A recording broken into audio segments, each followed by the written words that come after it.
porque o ministro Alexandre de Moraes prorrogou por mais 180 dias o inquérito que investiga as ações de uma suposta milícia digital que atua contra a democracia. Segundo o ministro, a decisão foi tomada considerando a necessidade de prosseguimento das investigações com a realização das diligências ainda pendentes.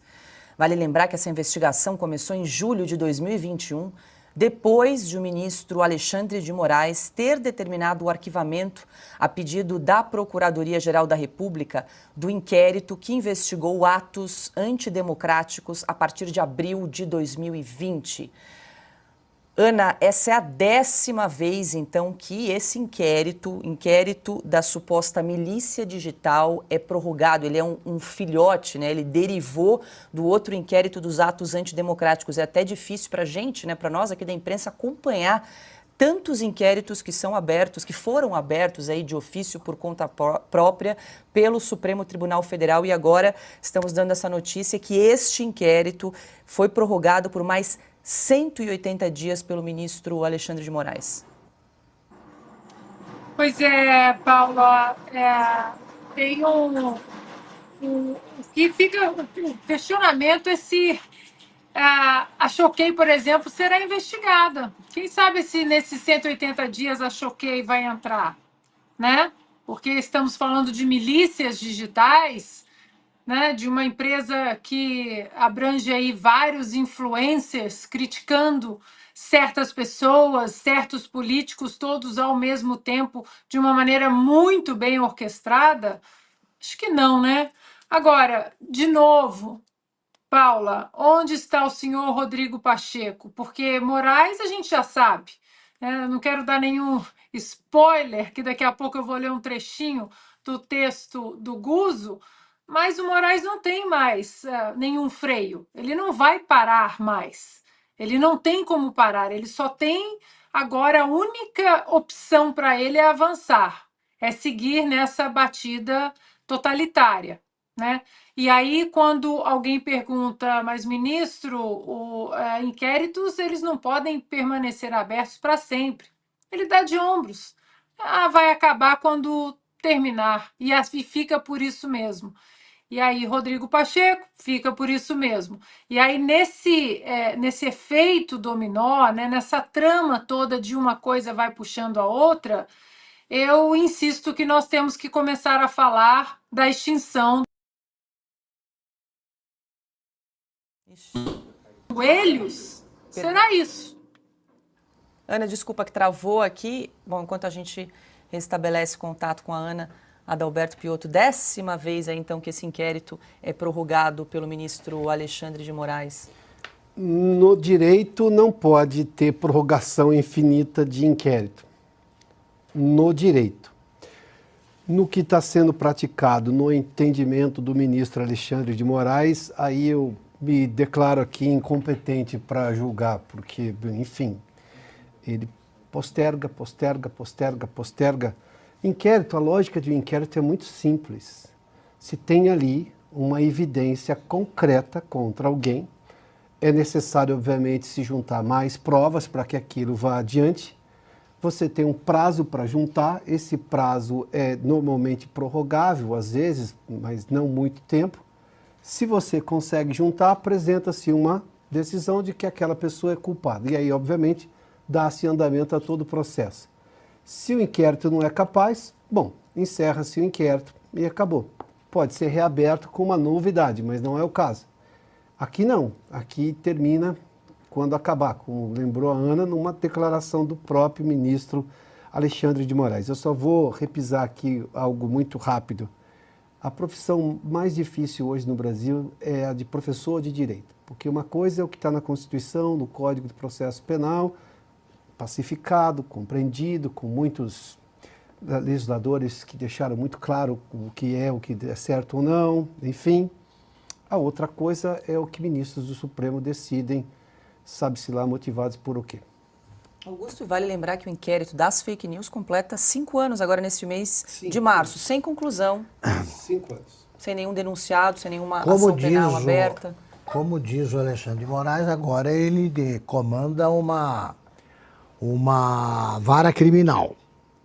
Eu acrescento só que é a vara criminal mais obesa, incompetente e lenta da história da justiça mundial. Agora tem o seguinte, eu já li essa parte, viu? Piotr, parte do livro do Alexandre de Moraes, eu estou me tornando especialista nisso. Direito Constitucional catatal desse tamanho. Estou lendo linha por linha, essa parte eu já vi. Se o ministro Alexandre de Moraes fosse examinado pelo professor Alexandre de Moraes, também nesse item, ele merece 0 com louvor, levaria. A loucura maior do Brasil é o seguinte, não é que você, além de ter ministros encarregados de defender a Constituição, ignorando a Constituição, violando as normas constitucionais, você tem o mais ativo e poderoso dos ministros rasgando página por página o livro com que ele ganhou um dinheirão e continua considerado um clássico nas faculdades de Direito. Eu não conheço nenhum advogado que não tenha lido. Então é o seguinte, esse livro é um livro... Quem é o autor? Não existe mais. No entanto, ele existe para desmoralizar o livro. Que tal? É o Brasil e o livro continua sendo recomendado. Então agora eu sugiro aos professores que recomendem o livro, mas não o autor. Não o autor. O que está escrito ali, porque senão eles vão fundir a cabeça do brasileiro, né? Do leitor. Tudo que está escrito lá está certo. É o contrário do que faz o autor.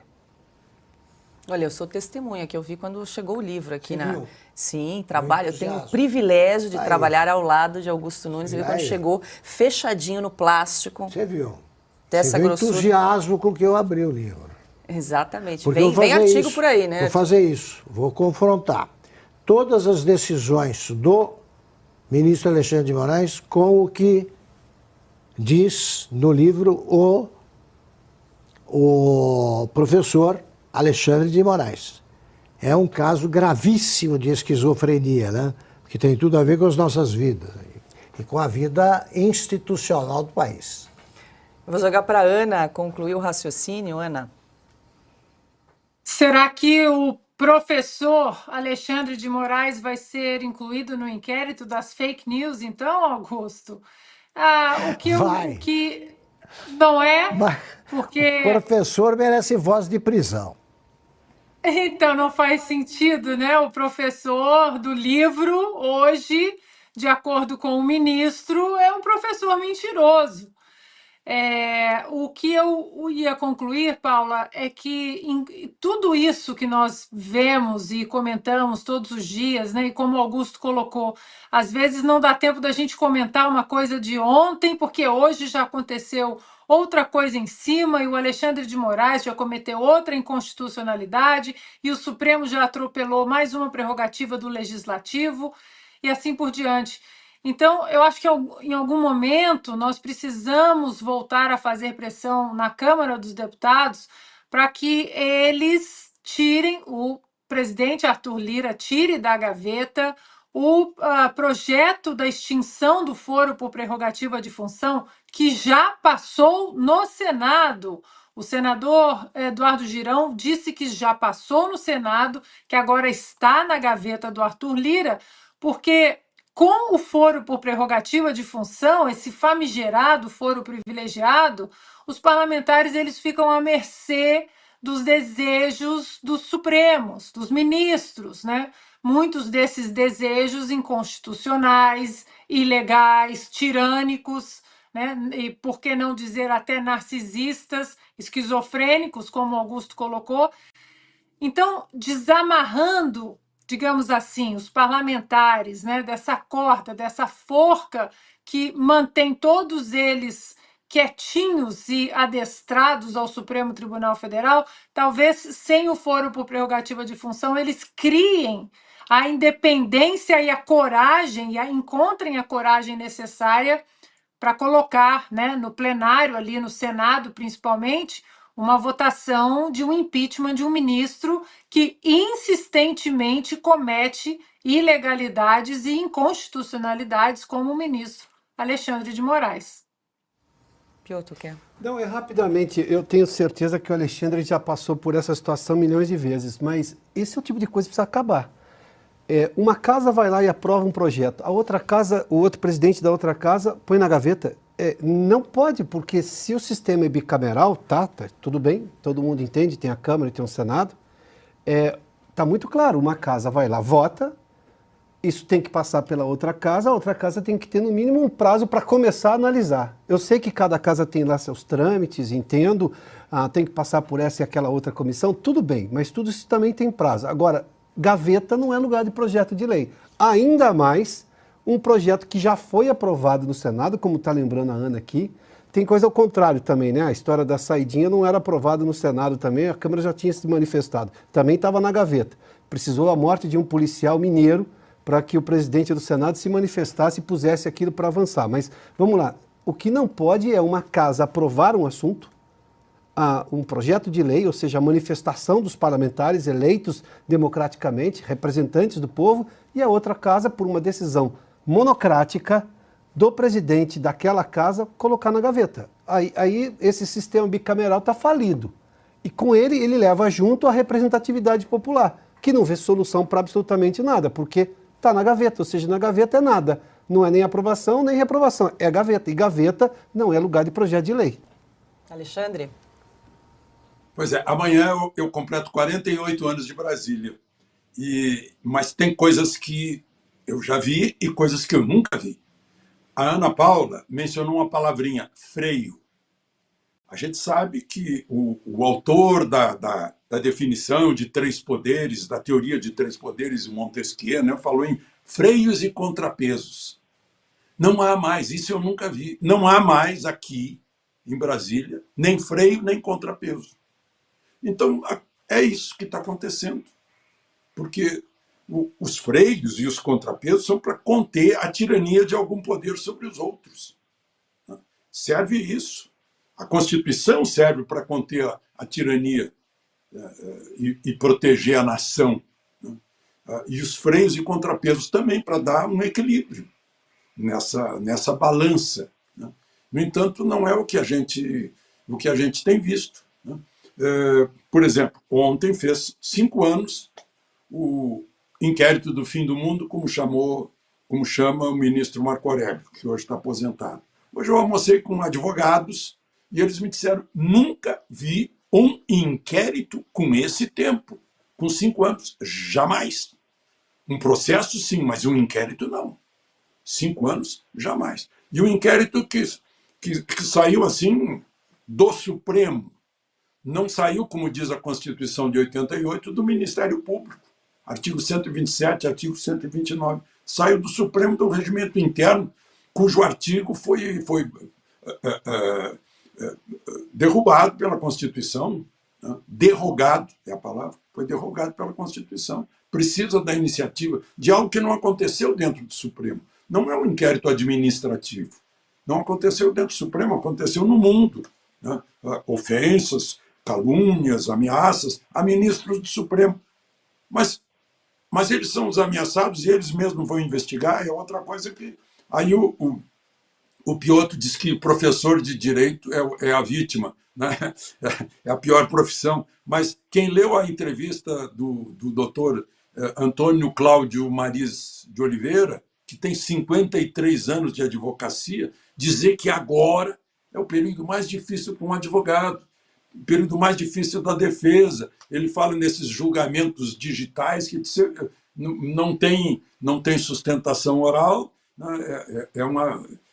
Como é que ele disse? É uma piada, é uma conversa fiada, disse na entrevista, esse advogado, né? Se queixando disso que a gente está vendo. Mas cadê o contrapeso? Cadê o freio? Onde está? Não tem mais freio. O freio, em geral, está no poder principal, que é o Congresso Nacional, porque é o Congresso que recebe a procuração direta da origem do poder para defender a origem do poder, defender o povo, defender a lei, defender a Constituição. Só que não. Olha, qualquer... Se alguém quiser procurar responsabilidades, as responsabilidades estão lá no poder que não age. Tá aí, tem uma lei de abuso de autoridade, porque fizeram essa lei. A lei está lá, mas está lá, a lei. Parece aquela frase lá do AI-5, né? Ora a lei. Né? É o que está acontecendo agora.